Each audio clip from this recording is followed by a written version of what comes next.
अस्सलाम वालेकुम। गवर्नमेंट के पास रेवेन्यू कलेक्ट करने का बहुत अच्छा सोर्स जिसे हम टैक्स कहते हैं वो होता है, जिससे गवर्नमेंट अपने अखराजात पूरे करती है, जिससे गवर्नमेंट डेवलपमेंट के काम भी करती है। फिर उसी रेवेन्यू की मदद से गवर्नमेंट, जाहिर सी बात है, और बहुत सारे वेलफेयर के मंसूबे होते हैं उसके ऊपर खर्च करती है। तो आइए हम देखते हैं कि आज जो अक्सर ये कहा जाता है, पाकिस्तान में टैक्स चोरी बहुत होती होगी। और जाहिर सी बात है, ये टैक्स चोरी मैं नहीं करता, मेरे मोहल्ले का चौकीदार भी नहीं करता होगा। तो जाहिर सी बात, बड़े बड़े मगरमच्छ जो गवर्नमेंट में बैठे हुए हैं और मुल्क के दीगर हिस्सों में भी रहते हैं, वो शायद टैक्स चोरी करते होंगे। तो आज मैं आपको सिंपल तरीके से बताता हूँ कि ये पाकिस्तानी मासूम आवाम किस तरह से लूटी जा रही है टैक्सों की मद में। सबसे पहला टूल टैक्स। जाहिर सी बात, कोई बंदा सफर करता है तो उसको वो पे करना पड़ता है। डेथ सर्टिफिकेट के ऊपर टैक्स है, शिनाख्त कार्ड बनवाने जाओ वहाँ पे टैक्स है, पासपोर्ट बनवाने जाओ वहाँ पे टैक्स है, किसी होटल में खाना खाने जाओ तो वहाँ पे 22% टैक्स जो आपको देना पड़ता है। बिजली के इस्तेमाल पर टैक्स, वो जब मैंने पिछले वीडियो में कहा था जी, अब वो फ्यूल एडजस्टमेंट, उसकी मद में गैप को हमसे अलहदा टैक्स लेता है, गवर्नमेंट हमसे अलहदा टैक्स लेती है। इसी तरह मोबाइल की खरीद करनी हो उसको आपको टैक्स देना पड़ता है। फोन कार्ड आपने इस्तेमाल करना हो, ठीक है, उसके अंदर से मेरे ख्याल में अच्छा खासा पोर्शन उसका टैक्स की मद में कट जाता है। आप ये बताइए, जो सुई गैस के बिलों के ऊपर आता है उसको भी टैक्स ही कहते हैं मेरे ख्याल में। अच्छा, दूसरा ये बताइए कि जब हम गाड़ी लेते हैं जो कि भी हम टैक्स पे करते हैं, बल्कि दो टैक्स पे करते हैं अगर जल्दी में गाड़ी लेनी हो आपको। एक तो गवर्नमेंट का टैक्स होता है, वो दूसरा ओन भी वसूल किया जाता है। तो ओन मेरा ख्याल है गवर्नमेंट के खाते में नहीं जाता, लेकिन मेरी जेब से तो चला जाता है ना, या मेरे जैसे लोग जो गाड़ी खरीदते हैं उनकी जेब से निकल जाता है।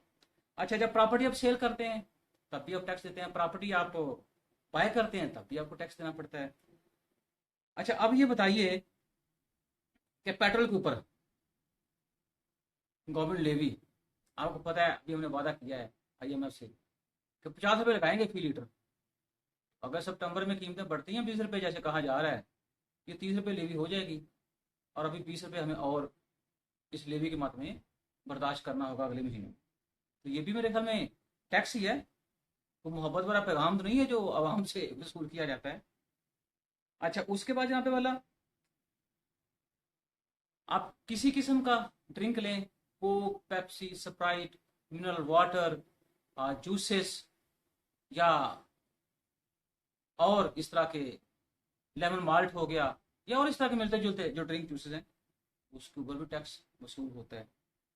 अच्छा, उसके बाद सिगरेट, पर मैं तो नहीं पीता, और जो लोग पीते हैं, आपको पता है कि अभी गवर्नमेंट ने सिगरेटों के ऊपर टैक्स लगा दिया है, सिगरेट महंगे कर दिए हैं। लेकिन जिसने पीना है, चाहे सिगरेट सस्ता हो चाहे महंगा हो, तो पीना है, उसके ऊपर भी टैक्स देते हैं। उसके बाद अल्लाह ना करे बंदा बीमार हो जाए, उसको हॉस्पिटल जाना पड़े, तो हॉस्पिटल वाले फीसों की मद में अलग टैक्स वसूल करते हैं।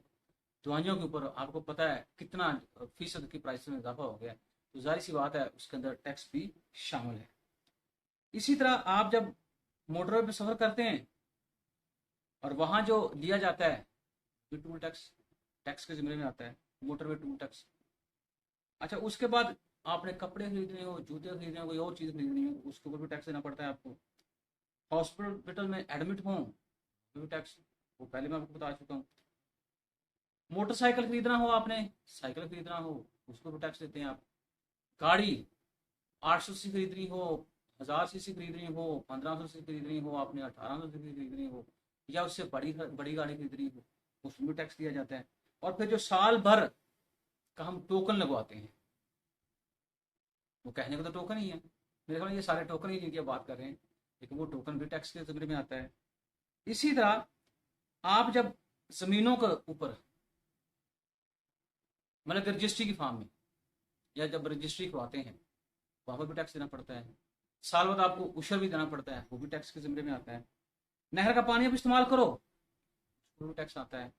आप जनाबे वाला जिम्मेदार हैं, फसल आपकी अगर हो गई अच्छी, मंडी लेके जाओ, वहां पर भी टैक्स देना पड़ता है आपको। इसी तरह अब गवर्नमेंट ने यह भी कह दिया है, प्लाट आपका उसको बनाएं, अगर वो खाली पड़ा रहेगा तो उसको भी टैक्स दिया जाएगा। और जो मकान बनाते हैं, जो लोग शहरों में जिनके घर हैं, उसको भी टैक्स दिया जाता है साल बाद। कॉलेज यूनिवर्सिटी में आप फीस देते हैं, बच्चे जो पढ़ते हैं, उसके ऊपर भी टैक्स दिया जाता है। इसी तरह असला के लाइसेंस बनवाना हो तो टैक्स, उसका रिन्यूअल करवाना हो तब भी टैक्स। इसी तरह आप इंटरनेट कनेक्शन लेते हैं, उसको भी टैक्स दिया जाता है। इसी तरह जब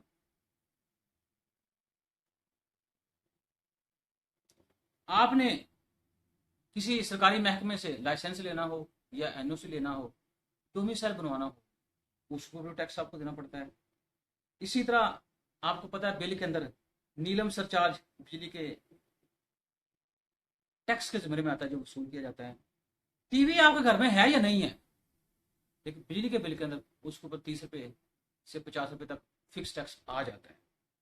इसी तरह निकाह रजिस्टर करवाते हैं, उसको भी टैक्स वसूल किया जाता है। उस निकाह की कॉपी निकलवा लें, उसको भी टैक्स वसूल किया जाता है। बर्थ सर्टिफिकेट की कॉपी निकलवाएं तब भी टैक्स वसूल किया जाता है। डेथ आपने रजिस्टर करवानी हो तब भी टैक्स वसूल किया जाता है। डेथ सर्टिफिकेट निकलवाना हो तब भी टैक्स वसूल किया जाता है। इसी तरह अदालत में कोई दावा दायर करना हो तो जाहिर सी बात है उसके ऊपर फीस आती है, उस फीस में टैक्स शामिल होता है। बिजली और गैस का मीटर लगाना हो और सरकारी लवाजमत के जिम्मे में चीजें होती हैं, उसके अंदर भी टैक्स शामिल होता है। मुलाजमे की तनख्वाहों में अब इस गवर्नमेंट ने, बल्कि पिछली गवर्नमेंट जो थी, अच्छी खासी कटौती हो रही है, वो भी टैक्स के जिम्मे में आती है। बल्कि इसमें दो चीजें रह गई जो बताना मैं आपको पसंद करूंगा कि बिल्डिंग का नक्शा पास करवाना हो, उसके जिम्मे में जो फीस आती है वो भी टैक्स में शामिल है। अच्छा, पानी के बिल पे जो टैक्स लगकर आता है, इसका नाम क्या है? नाम तो उसका टैक्स ही है। अब ये ऑलमोस्ट 45 आइटम्स हैं जिससे मैंने आपको बताया कि गवर्नमेंट टैक्स वसूल करती है। 22 करोड़ से ज्यादा आबादी है पाकिस्तान। तो आप ये ख्याल करें, इतना पैसा इकट्ठा होता है। मेरा सवाल ये है, ये पैसा कहां जाता है? फिर भी हम कर्ज में डूबे हुए हैं। फिर भी हम कर्ज पे कर्ज, क्या मुल्क के अंदर से क्या मुल्क के बाहर से कर्ज ले रहे हैं। और हम ये कहते हैं कि टैक्स कलेक्शन सही तरह नहीं हो रही। क्यों नहीं हो रही, ये एक अलहदा सवाल है। लेकिन मेरा सवाल ये है कि अगर इस पैसे को अच्छे तरीके से यूटिलाइज किया जाता, मुल्क के अंदर टाइम पे डैम बनते, मुल्क के अंदर टाइम पे एक ऐसा सिस्टम बनता जो आपको इस तरह के नागहानी कुदरती आफात जो है उसके बारे में आगाही देता। हर साल आप नहरें साफ करते, हर साल डैम्स की सफाई होती, हर साल जो झीलें हैं उनकी सफाई होती, या छोटे मोटे जो पानी के जखीरे अगर आपने बनाए हैं उनकी सफाई होती, तो आज मुल्क का ये ना हाल होता जो हुआ है। 5 बंदे बेचारे एक पत्थर के ऊपर खड़े 5 घंटे गवर्नमेंट का इंतजार करते रहे कि हमें कुछ शायद, फिर वो पाकिस्तानी, शायद पाकिस्तानी गवर्नमेंट हमें बचाने के लिए आ जाए।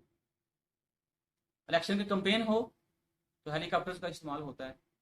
प्राइम मिनिस्टर साहब, साहब प्राइम मिनिस्टर साहब, वो घर से प्राइम मिनिस्टर हाउस और प्राइम मिनिस्टर हाउस से घर आते हैं हेलीकॉप्टर, तो 58 रुपये, शायद 56 रुपये फी किलोमीटर उनसे बिल वसूल दिया जाता है। और साथ ये भी कहा जाता है अब जो है उसी गवर्नमेंट का एक हिस्सा केपीके के अंदर है, वो कहते हैं कि चूंकि ये हेलीकॉप्टर जो है वो रेस्क्यू ऑपरेशन के लिए नहीं है, खुदा रहा कुछ खौफ खुदा करे। और आप ये कह के जान छुड़ा जाते हैं कि अल्लाह का अजाब है ये जो हमारे ऊपर आया है, या इसको ये कह लें कि ये आफत खुदा की तरफ से आई है। अल्लाह ताला ये तो नहीं कहते कि आप अपना बंदोबस्त ना करें, अल्लाह ताला ये भी नहीं कहते कि लोगों की हिफाजत ना करें, अल्लाह ताला ये भी नहीं कहते लोगों की वेलफेयर का ख्याल ना करें। अल्लाह ताला तो ये कहते हैं कि तुम रोए ज़मीन पर रह के मेरे लोगों की खिदमत करो, मेरे लोगों के ऊपर रहम करो, तो मैं आसमान से तुम्हारे लिए रहम की बारिश करूँ, रहमत की बारिश करूँ। तो मेरे भाई, आप माने या ना माने, मेरा ख्याल ये सीधी सीधी मिसमैनेजमेंट है और इसका कोई नाम नहीं दिया।